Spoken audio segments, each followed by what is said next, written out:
Perform the indicated operations and, if possible, simplify. Here we're multiplying dividing negative 3/5 by negative 4/5. To divide, we multiply by the reciprocal of the number we're dividing by. So the very first step will be to rewrite this as negative 3/5 times the reciprocal of negative 4/5, which is negative 5/4.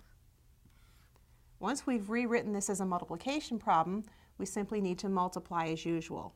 A negative number times a negative number is a positive number. Multiplying in the numerator, we have 3 times 5.